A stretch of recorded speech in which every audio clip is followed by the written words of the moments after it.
Bonjour tout le monde, c'est Maud, on se retrouve pour une nouvelle vidéo, un nouveau point lecture dans lequel je vais vous parler de Havenfall de Sarah Holland paru chez Bayard. On partira pour de nouvelles aventures avec Aurora, le tome 2, La légende de l'oiseau de feu de Vashti Hardy paru chez Ozu. Et on parlera de cette grosse bricasse avec The Boon Season, le tome 2, L'ordre des mimes de Samantha Shannon paru chez Desaxus.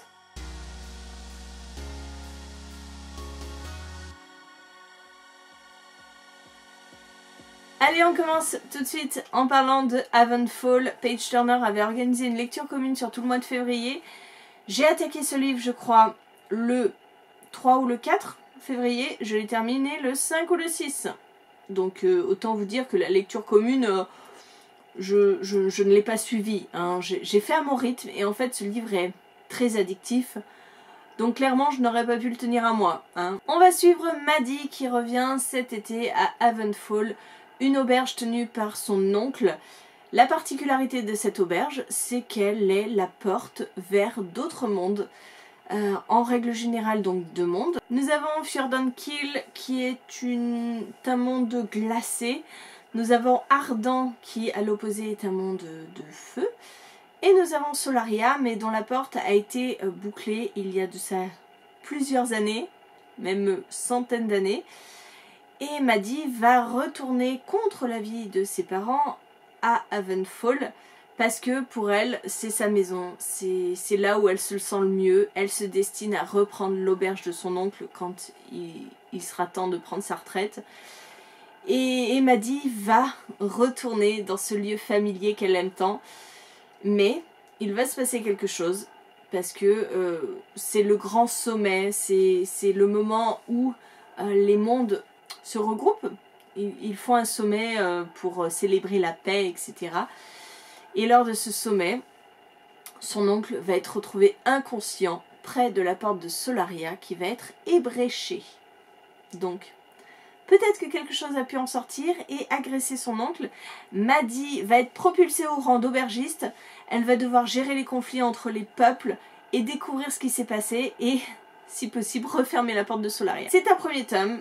Et cette lecture était hyper addictive parce que je l'ai bouffée en très très peu de temps. J'aime bien la personnalité de Maddie qui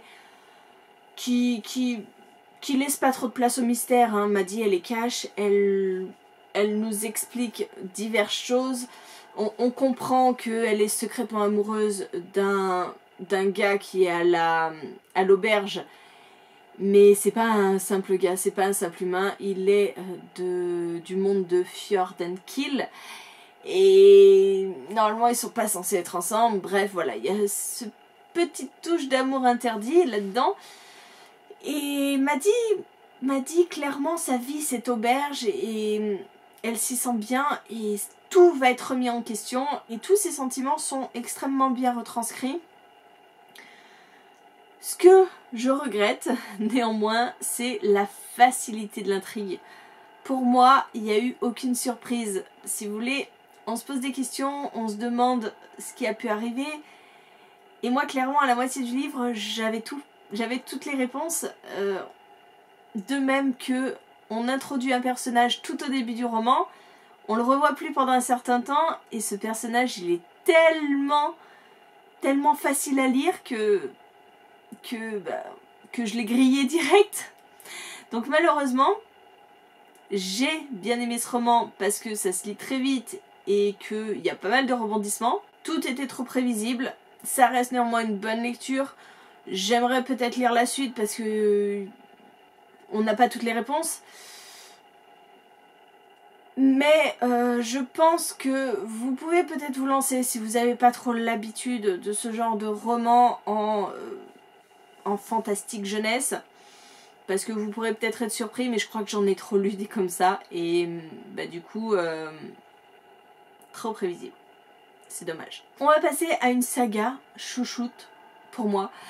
J'avais adoré le premier tome de Aurora, parce que c'est un jeunesse plein d'aventures, qui met en scène des enfants, des jumeaux, qui vont partir retrouver leur père dans un lointain paysage.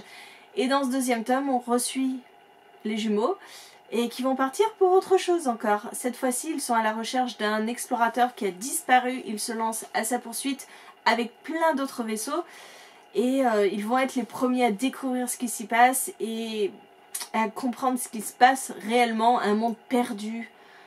Bref, une aventure extraordinaire. Et j'adore vraiment cette saga. Elle est originale. Les enfants sont tellement attachant. Et puis il n'y a pas que les enfants, il y a tout l'équipage de l'Aurora qui est là et qui les guide et qui fait preuve de bienveillance.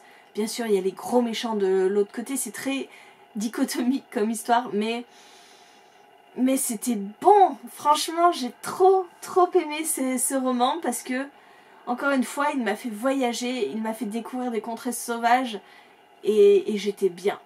J'adore l'écriture de cette autrice.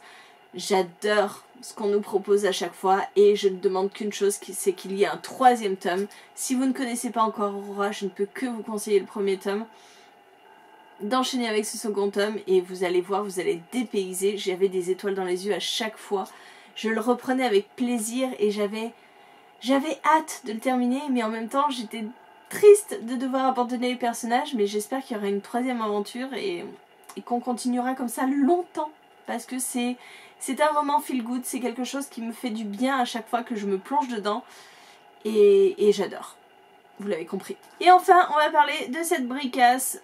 Le tome 1 avait été assez compliqué pour moi, parce que on est avec quelque chose de totalement inédit.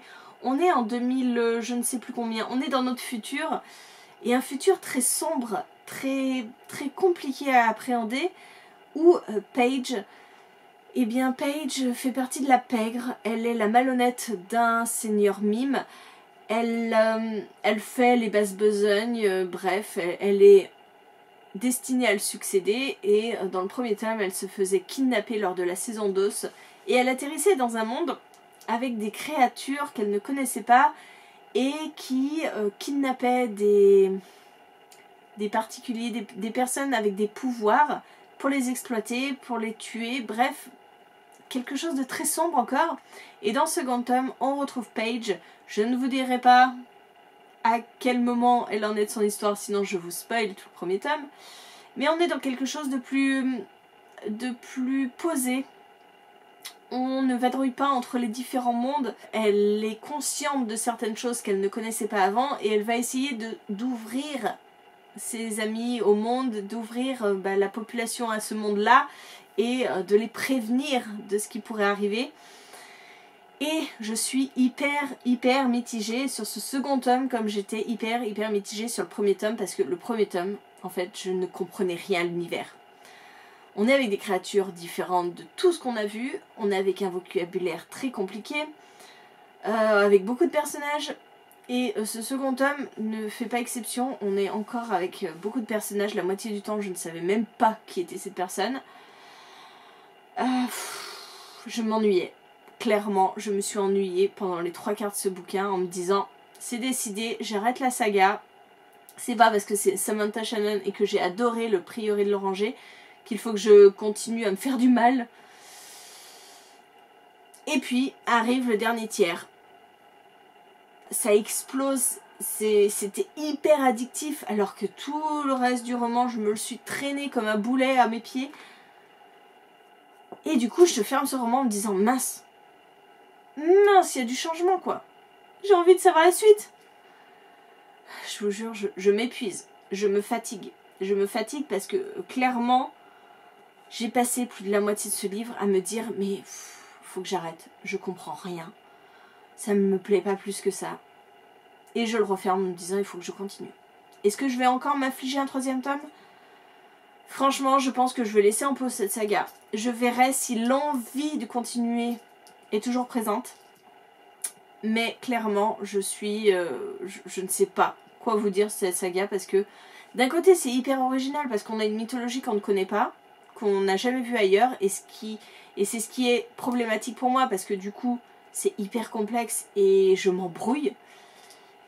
Et d'un autre côté je suis pas attachée au personnage, je comprends que la moitié des trucs, mais il y a ce final qui fait que, pouah, il y a du changement. Et je veux savoir la suite. Je ne sais pas si vous avez lu ce livre, si vous avez commencé la saga, où vous en êtes. Mais moi, je suis vraiment clairement paumée. Merci. Voilà, je vous ai parlé de ces 3 lectures. Merci d'avoir regardé la vidéo jusqu'au bout. N'hésitez pas à me dire en commentaire si vous avez lu un de ces livres, ce que vous en avez pensé. Et moi, en attendant, je vous fais des gros bisous. Je vous souhaite une très bonne journée, de très bonnes lectures. Et je vous dis à très bientôt pour une nouvelle vidéo.